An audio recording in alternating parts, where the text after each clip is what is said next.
आज बात करते हैं क्लास 10th का जो सब्जेक्ट है जीव विज्ञान। तो लीजिए चैप्टर 1 हमने शुरू करता है जिसका नाम है जैव प्रक्रम और पोषण। चलिए इसके लिए आप लोग हो जाइए तैयार।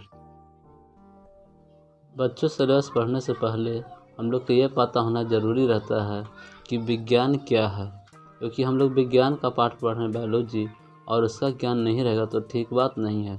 चलिए शुरू करते हैं यहाँ पे विज्ञान। सावधानी पूर्वक और क्रमबद्ध तरीके से किए गए प्रयोग और परीक्षणों द्वारा प्राप्त ज्ञान को विज्ञान कहते हैं।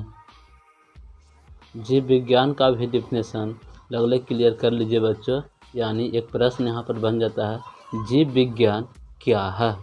चलिए इसका डिफिनेशन शुरू करते हैं। विज्ञान की वह शाखा जिसके अंतर्गत जीवों के शरीर के बारे में अध्ययन करते हैं तो उसे जीव विज्ञान कहते हैं। जीव विज्ञान शब्द का प्रयोग लैमार्क एवं ट्रेविरेनस नामक वैज्ञानिक ने 1801 ईस्वी में किया था। बात करते हैं बच्चों अब सिलेबस के बारे में। तो यहाँ जो पहला चैप्टर है वह है जैव प्रक्रम। ये जैव प्रक्रम को 4 पार्ट में रखा गया है। इसमें पहला है पोषण, दूसरा है श्वसन, तीसरा है परिवहन और चौथा है उत्सर्जन। अब आगे बात करते हैं। तो जो दूसरा चैप्टर है वह है नियंत्रण एवं स्वानुभव, तीसरा चैप्टर है जनन, चौथा है आनुवंशिकता एवं जैव विकास, पाँचवा है हमारा पर्यावरण और छठा है प्रकृति संसाधन का प्रबंध, सातवां है प्रयोगकी। चलिए यहाँ पे शुरू करते हैं चैप्टर नंबर 1 जैव प्रक्रम और पोषण। तो बच्चों यहाँ पे एक प्रश्न बन ही जाता है कि जैव प्रक्रम क्या है। चलिए इसका डिफिनेशन बताते हैं। जीवों में होने वाली वैसी क्रियाएं जिसमें जीव अपने शरीर के अनुरक्षण का कार्य करता है तो उसे जैव प्रक्रम कहते हैं। जैसे बात करते हैं पोषण, श्वसन, परिवहन, उत्सर्जन इत्यादि। यहाँ पे जानेंगे अब पोषण के बारे में, यानी पोषण क्या है। जीवों में होने वाली वैसी क्रियाएं जिसमें जीव अपना भोजन ग्रहण करता है और उससे प्राप्त ऊर्जा शरीर के सभी क्रियाओं को संचालित रखता है तो उसे पोषण कहते हैं। अब जानेंगे पोषण के प्रकार, यानी पोषण कितने प्रकार के होते हैं। तो पोषण 2 प्रकार का होता है। इसमें पहला होता है जिसका नाम है स्वपोषण और जो दूसरा है उसका नाम है परपोषण।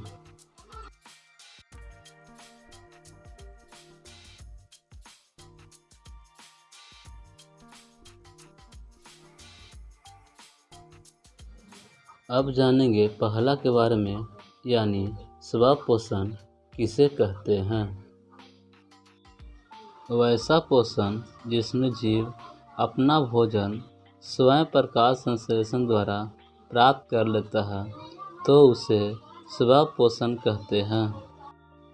जैसे बात करेंगे पेड़ पौधे के बारे में जो स्वयं प्रकाश संश्लेषण की सहायता से अपना भोजन प्राप्त कर लेते हैं। अब जानेंगे दूसरा नंबर, यानी परपोषण किसे कहते हैं। वैसा पोषण जिसमें जीव अपना भोजन के लिए दूसरे जीव पर निर्भर रहता है तो उसे परपोषण कहते हैं। जैसे बात करेंगे मनुष्य, कुत्ता, बिल्ली इत्यादि।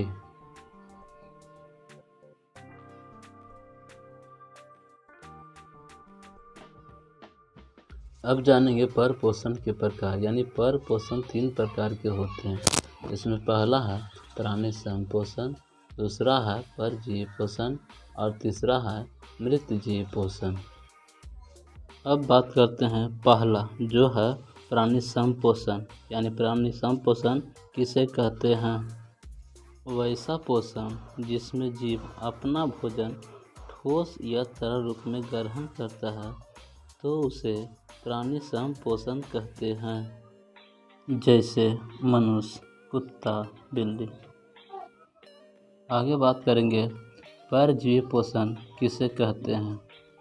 वैसा पोषण जिसमें जीव अपना भोजन के लिए दूसरे जीव पर निर्भर रहता है और उसे नुकसान भी पहुंचाता है तो उसे परजीवी पोषण कहते हैं।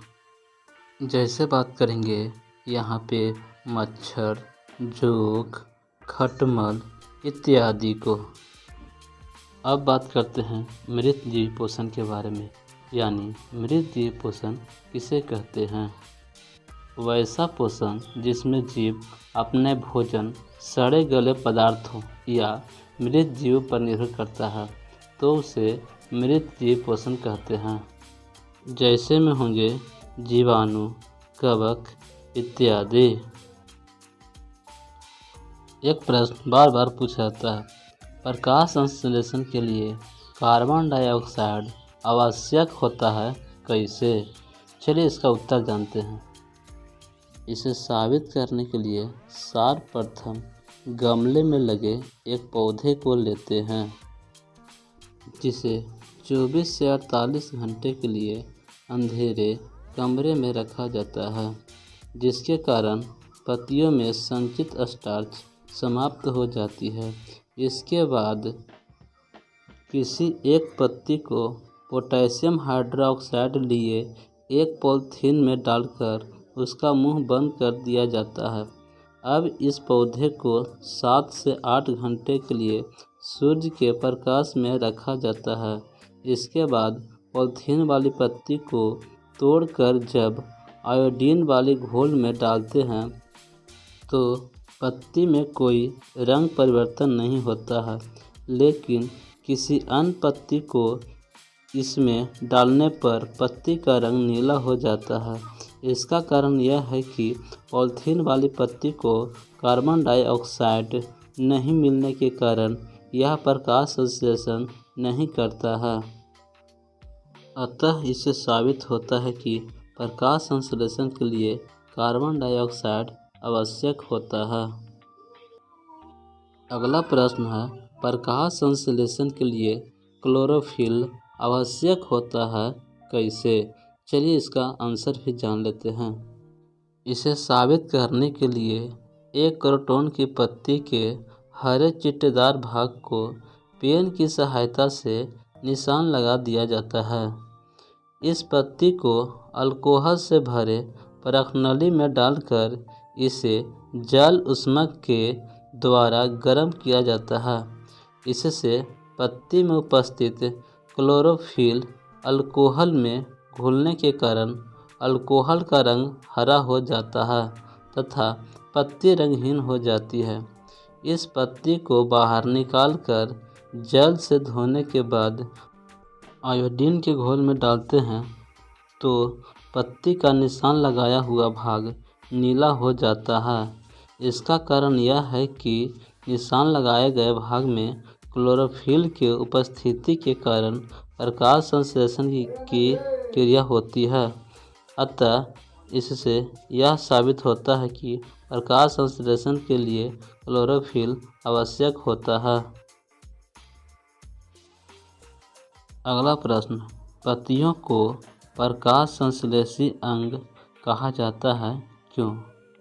चलिए आंसर जानते हैं।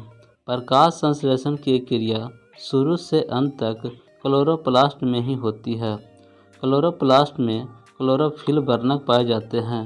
यह अधिकांश पौधे की पत्तियों में पाई जाती है, इसलिए पत्तियों को प्रकाश संश्लेषण अंग कहा जाता है। अगला प्रश्न की बात करते हैं। मनुष्य में आहार नाल या पाचन तंत्र का सचित्र वर्णन करें। मनुष्य में आहार नाल की लंबाई 8 से 10 मीटर तक होती है, जो इस प्रकार है। नंबर 1, मुख में पाचन। भोजन का अंत ग्रहण मुख गुहा में होता है। यहाँ ठोस भोजन को दांतों की सहायता से महीन टुकड़ों में बदला जाता है। इसी समय लार में पाए जाने वाला टाइलिन या लार इमाइलेज नामक एंजाइम भोजन के कार्बोहाइड्रेट को तोड़ता है और उसे मल्टोज में बदल देता है। इसके बाद भोजन आमाशय में पहुंच जाता है। आमाशय यह एक थैली जैसा संरचना होता है। इसकी आंतरिक सतह पर उपस्थित जठर ग्रंथि द्वारा स्रावित जठर रस की सहायता से भोज्य पदार्थ का अम्लीय माध्यम में पाचन होता है। आगे है ग्रसनी या पकाशय। यह आकृति द्वारा स्रावित पित्त तथा अग्नाशय द्वारा स्रावित एंजाइम की सहायता से भोज्य पदार्थ का क्षारीय माध्यम में पाचन होता है। अब बात करते हैं छोटी आंत की। यह कुंडली जैसी संरचना होती है जिसके आंतरिक सतह पर उपस्थित यत्र रस की सहायता से भोज्य पदार्थ का पाचन होता है। अब जानते हैं बड़ी आंत के बारे में। यह मोटा पाइपनुमा संरचना होता है जिसमें मुख्य रूप से पचे हुए भोज्य पदार्थ का अवशोषण होता है तथा अनपचा अपशिष्ट पदार्थ मलद्वार के द्वारा शरीर से बाहर निष्कासित कर दिया जाता है। अगला प्रश्न है प्रकाश संश्लेषण किसे कहते हैं? कार्बन डाइऑक्साइड एवं जल के द्वारा सूर्य के प्रकाश की उपस्थिति में क्लोरोफिल के माध्यम से ग्लूकोज का संश्लेषण होता है तथा ऑक्सीजन गैस मुक्त होता है, तो इस अभिक्रिया को प्रकाश संश्लेषण के नाम से जानते हैं। बच्चों, प्रकाश संश्लेषण के सूत्र के बारे में आप जान लीजिए। इसके लिए होगा 6CO2 प्लस 12H2O। यहाँ पे सूर्य का प्रकाश और क्लोरोफिल की उपस्थिति होगी। C6H12O6 plus 6O2 plus 6H2O। यह सूत्र है प्रकाश संश्लेषण का, ध्यान रखिएगा। अगला प्रश्न है एंजाइम क्या है? एंजाइम प्रोटीन का बना रासायनिक पदार्थ होता है जो भोजन के अवयवों को सरल रूप में विखंडित कर देता है। अमीबा में पोषण क्रिया का सचित्र वर्णन करें। चलिए प्रश्न का उत्तर जानते हैं। यहाँ पे देखिए ये चित्र दिया और सुनिए। अमीबा का भोजन छोटा छोटा शैवाल तथा डायटम होता है। इसमें भोजन का अंत ग्रहण कुटपाद के माध्यम से होता है। विभिन्न प्रकार के एंजाइम द्वारा भोज्य पदार्थ का पाचन होता है और अनपचा अपशिष्ट पदार्थ कोशिका झिल्ली के द्वारा शरीर से बाहर निष्कासित हो जाता है।